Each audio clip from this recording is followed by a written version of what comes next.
Durante o Teleton ontem à noite, o Silvio Santos recebeu uma ligação do Bolsonaro. Antes disso, o Silvio Santos apresentou o novo presidente com um tom otimista, dizendo que ele pode mudar o país, permanecer no poder durante 8 anos e, quem sabe, ainda nomear um sucessor. O que pode ser até um risco se o governo for bom. Só que, em vez de falar disso, em vez de falar do Silvio Santos passando pano para o Bolsonaro, passando pano para esse discurso dele, que a gente sabe que foi divisivo, que foi um discurso de intolerância, um discurso de ódio, que acirrou os ânimos no Brasil, que polarizou o país. Em vez de falar da doação do Bolsonaro por Teleton, em vez de falar dessas coisas, eu quero falar sobre essa imagem em particular aqui. Primeiro, nós vamos dar um abraço no presidente Jair Bolsonaro através das nossas palmas, né?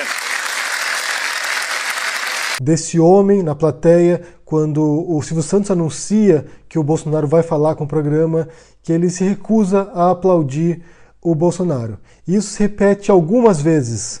Você tem várias cenas na qual eles filmam a plateia e esse homem está lá sentado sem aplaudir. Todos ao redor aplaudindo e ele lá só observando em silêncio, sem manifestar aprovação. No ato, quando eu vi essa cena, quando eu vi esse homem no meio de uma plateia aplaudindo e ele lá olhando aquilo ali, me lembrei dessa foto, tirada em 1936, na Alemanha, em Hamburgo, quando o próprio Hitler estava presente para o lançamento de um navio no porto. Então esse funcionário, esse homem que trabalhava no porto, todos ao redor dele fazendo saudação nazista e ele de braços cruzados observando aquilo ali sem aprovar. A identidade desse homem é desconhecida. Existem 2 candidatos. Um deles se chama August Landmesser e ele tem uma história trágica, envolvente, que está intimamente relacionada com esse período.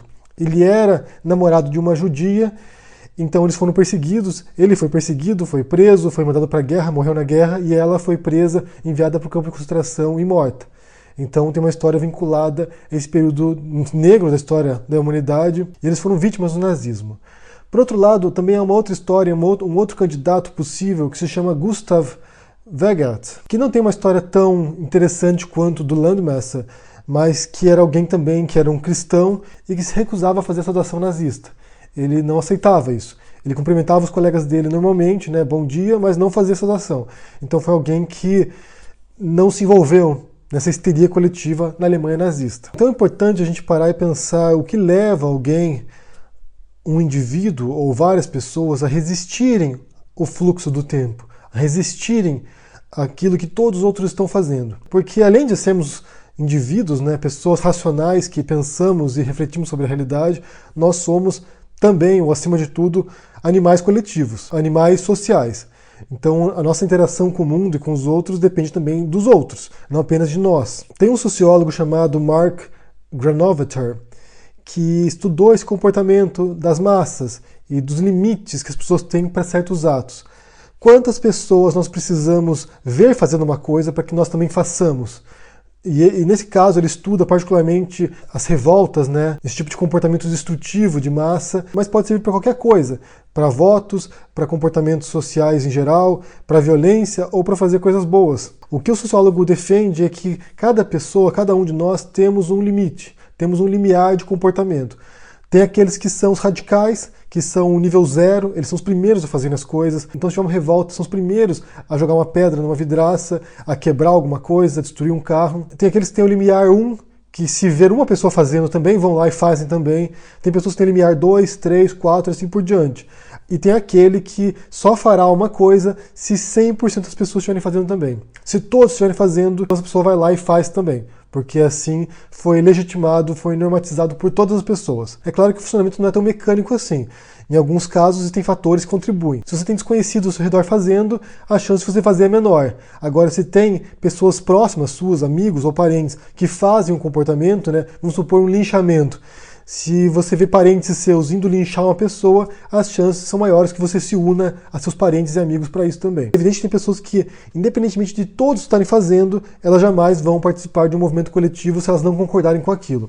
Mas, no geral, todos nós temos um limite. Se nós vimos pessoas fazendo alguma coisa, um grupo numeroso, né, grevistas, revoltosos, ajudando alguém, quanto mais pessoas estiverem envolvidas, maior a nossa probabilidade de participarmos disso também. Por isso, nesse caso, essa foto na Alemanha nazista de alguém no meio daquela multidão e que se recusa a fazer saudação, que se recusa a fazer parte daquilo, é tão surpreendente. Porque é alguém que tem uma grande convicção pessoal e poderosa. E que é o caso também dessa pessoa na plateia do Silvio Santos, né? Todos ao redor aplaudindo e ele lá sentado observando sem participar daquilo. Esse tipo de comportamento é analisado em laboratório e é feito testes, né? Testes comportamentais para ver como as pessoas reagem. Eu vou pôr para vocês aqui em seguida do elevador, né? Esse foi um teste no elevador para ver como as pessoas reagem quando atores, né? No caso são vários atores que se viram para uma posição no elevador e as pessoas seguem o comportamento delas. Elas se sentem coagidas a se comportar como os outros. Se eles tiram o chapéu, eles tiram também. Se eles põem o chapéu, ele põe também. Então, coletivamente, a gente tende a se comportar como os outros. Porque isso tem um fator evolutivo muito forte e para a sobrevivência, né?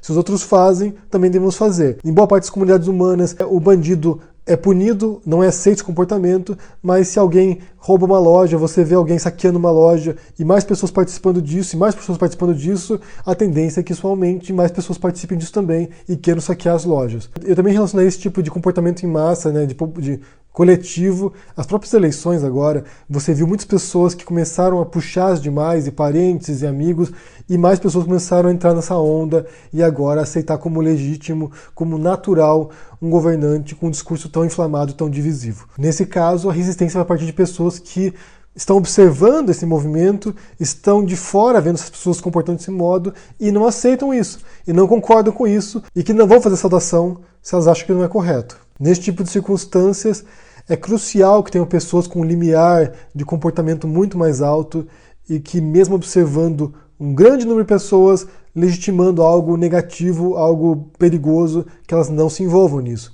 E pelo contrário, que sirvam também como ponto de partida da resistência, de movimentos contrários, de movimentos para apresentar outras visões e outras propostas em um outro caminho. Eu quero saber se vocês viram essa cena ontem, se vocês tinham percebido isso, reparado nisso, como vocês interpretam essa recusa dessa pessoa de aplaudir o Bolsonaro. E mais do que isso, vamos parar esse vídeo aqui para a gente chegar nessa pessoa. Se vocês conhecerem essa pessoa, esse homem que estava na plateia do Silvio Santos, se vocês conhecerem, ou se a gente conseguir chegar nele para poder conversar com ele, vai ser interessante. Deixa no comentário aqui embaixo o que você pensa desse joinha, assina o canal e a gente se vê por aí. Abraço e até mais. Tchau!